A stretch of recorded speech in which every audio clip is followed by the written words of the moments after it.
My brothers and sisters in Islam, I want to share with you a major sin that a lot of people commit during their wudu and perhaps they are ignorant about. What is this major sin that could be done in al-wudu?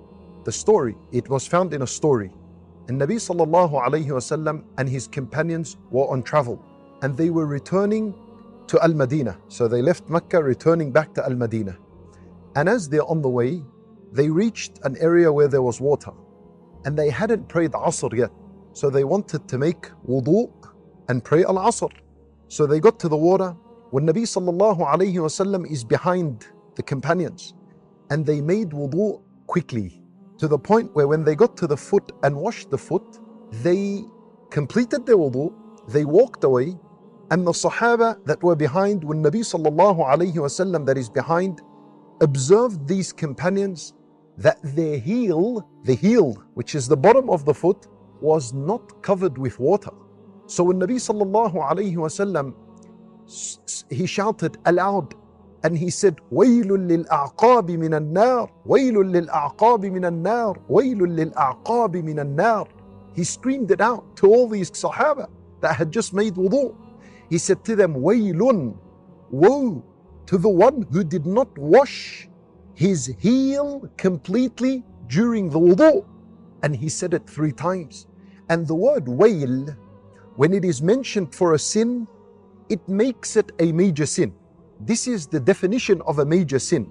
The definition of a major sin is when the Nabi sallallahu alayhi wasallam mentions a punishment or a curse of Allah upon the deed that was committed. Like in this hadith, wail. And the word wail is a word of warning. And some ulama said that wail is a valley in the hellfire.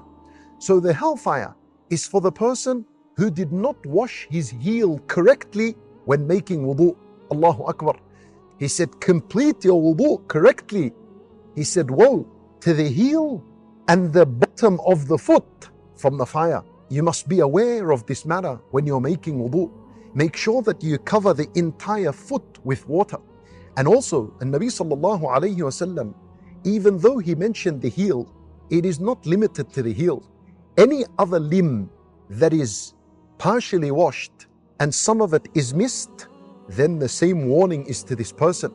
So if a person washed his hand and missed his elbow, then the same hadith applies to him.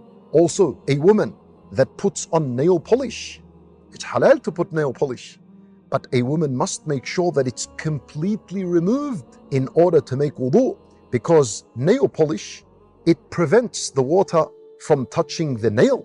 And as a result, if a woman made wudu with nail polish on, then she has missed some of the limb that needs to be washed and covered with water. Subhanallah.